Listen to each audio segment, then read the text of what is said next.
In scriptures, the human body is often referred to as the temple of God.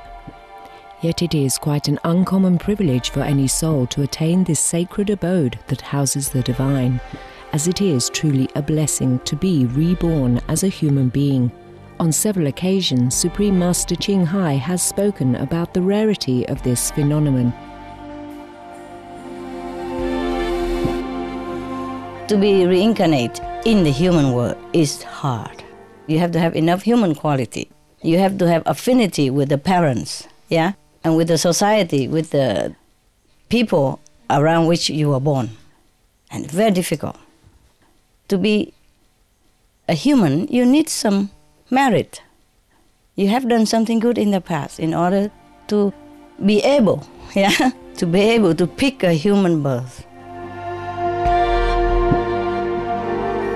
As a living temple of God, the human body is fully equipped with miraculous wonders that can be awakened in those who are spiritually conscious and have complete faith in the Creator of all life. Inedia, Latin for fasting, is the human ability to live without food. Since time immemorial, there have always been individuals who can sustain themselves on prana, or the vital life force. Through the grace of the Providence, Inediates, people who follow a food-free lifestyle, can draw the energy from nature to nourish themselves.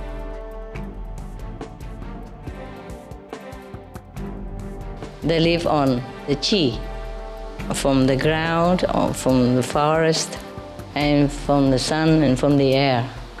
They make use of all that. Or they live on love, on faith alone. These individuals are known as breatharians, solarians or watarians, and they come from all walks of life, from different cultures and all corners of the world.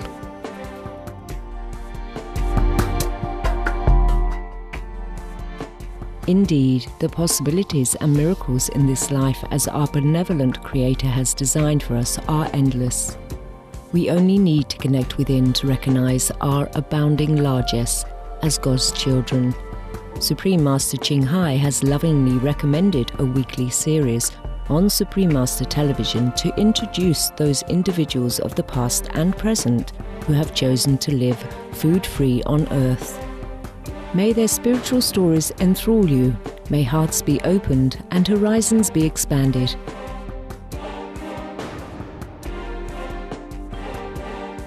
We now invite you to join us for part 1 of a 4-part series entitled Jericho Sunfire, a breatharian personal fitness guru, on Between Master and Disciples. This program discusses the possibility of breatharianism, or living without eating food, and is not a full instruction. For your safety, please do not attempt to cease eating without proper expert guidance.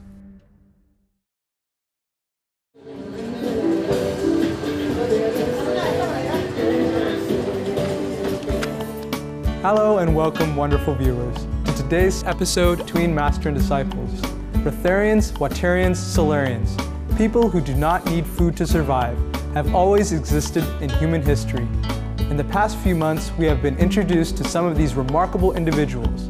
Breatharian St. Nicholas of Flue, Breatharian stigmatist Louise Lato, Watarian farmer Pham Dong Lo, Breatharian dietitian Dr. Barbara Moore, and many others. Today, we will meet another Breatharian, Jericho Sunfire, a personal fitness trainer.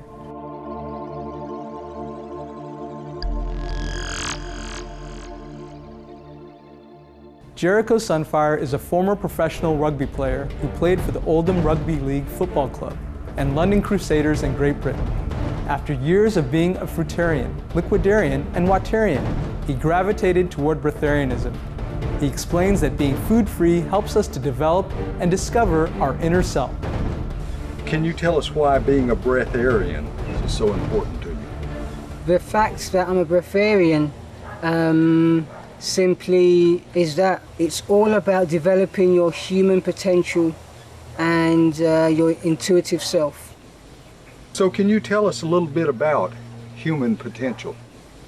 Well, I believe that human potential is basically what you make of it. We are already capable of infinite things that we don't even know about, you know, that science hasn't even touched, that can't even explain. So to me, human potential is basically, to put in layman's terms, getting everything else out of the way that can possibly sabotage your development. What is maximum human potential in your concept? In my concept, it's what you make of it. It's literally what you want and how much you want it, and what you're willing to actually do to be the best you can be. In fact, to even surpass who you think you can be. So what do we need to do to attain our maximum human potential? You have to be willing, in my opinion, to live the life and walk the walk. You have to be willing to put in the work. You have to be willing to make sacrifice. You have to be willing to go through the fire, pretty much. It's, to me, life and personal development is kind of like a stage of initiations. And if you don't get through these initiations, and you don't get through certain parts of life. So would you tell us about what are the obstacles to overcome to reach our maximum human potential? Mental, the main thing. In fact, to me, it's the big one. If you can't develop yourself or develop the art of letting go, then you're not going to get very far. And so when you say letting go, are you talking about habits, addictions? Yeah, sabotaging behaviors, the past, relationships, generally things that hold you back. And you have to be open. You have to make yourself vulnerable and open to change. To aid him in his self-development, he chooses to use the name Jericho Sunfire. Jericho Sunfire, that's a indestructible, unstoppable force of nature that I felt was necessary to develop because of a new stage of my life. Please stay tuned to Supreme Master Television. Between Master and Disciples will return in just a moment.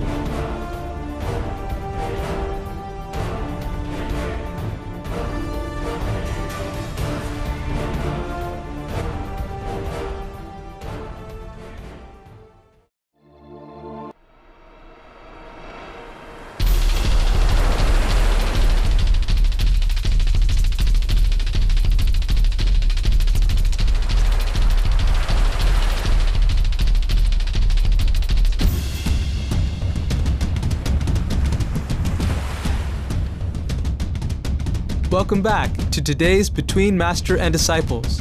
Let's continue our feature on Jericho Sunfire, a Breatharian personal fitness guru. Perhaps his sense of self and inner strength is a result of his upbringing. He was raised single-handedly by his mother. Thus, he learned to fend for himself at an early age and developed a love for animals. My life as a child, I would say, was pretty tough in comparison to many. My mother's West Indian and my dad's South American. So discipline or disciplinary methods were quite harsh and blunt at times.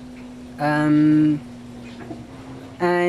you know, back in the 70s, my mother was a single parent and she was young, and maybe she didn't make the right choices, but she made the choices she made. And my childhood, even though she provided me with everything I needed, I pretty much very rarely got what I wanted.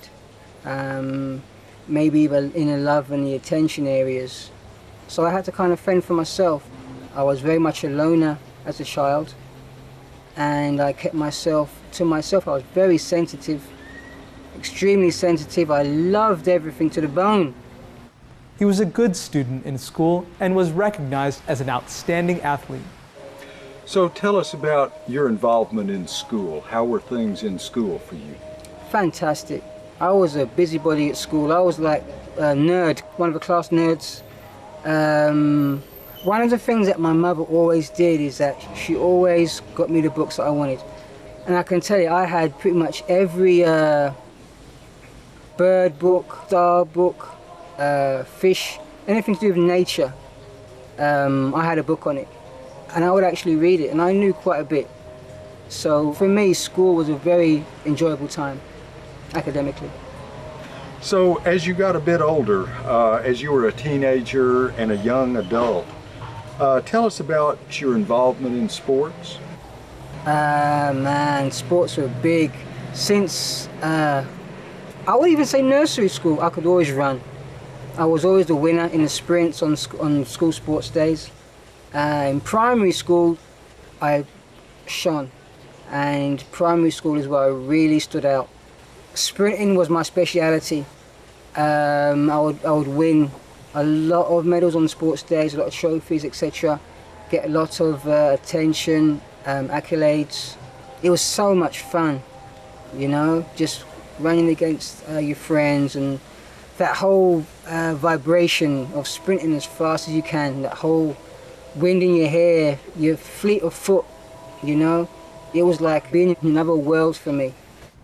His fleet of foot got him a position in a professional rugby team at an unusually early age. And by the time I reached secondary school, I was introduced to rugby league by a man called Mick Smythe, who was a physical education teacher. And at the same time, he was a coach of the school rugby team. And he noticed my speed and whatnot, my attitude, and he got me to try out for his team. And I can honestly say after that, the rest, as they say, is history, because he ran an open age team, and I was like 13, 14, which is like way too young. Open age is for like adults. And I was in that open age team. And what basically happened was I got heard about, and Yorkshire Scouts for the amateur Yorkshire squad, under 17 Yorkshire squad, found out about me and came down to watch. They liked what they saw, and they offered me trials up there, and went for trials. I didn't get in the first time, not through how I played, but because I was too young. I was still 14. So they said, come back next year and you're in. So next year I was in, and went through to Yorkshire under 19s, and through town representation, and then represented Great Britain as an amateur under 19s. Played a couple of matches there and turned pro at 19. And I turned pro for Oldham Rugby League Football Club, my first club. And I can honestly say, the best times of my life, even though my life's not done yet. His experience in the rugby league helped shape his character and gave him the life skills he needed. It was the camaraderie was what I thrived on, the team spirit. Rugby league was my father figure. Rugby league taught me how to be a man. It taught me if I had a heart or not. It taught me how to respect other men. It taught me values of life and great life skills that I still use now.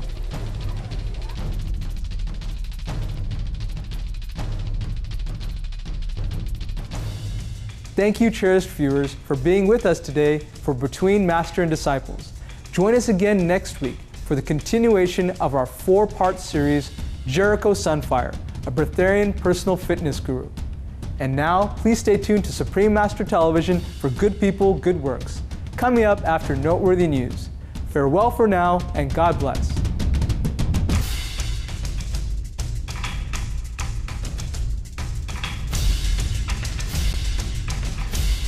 For more details, please visit www.suprememastertv.com/BMD.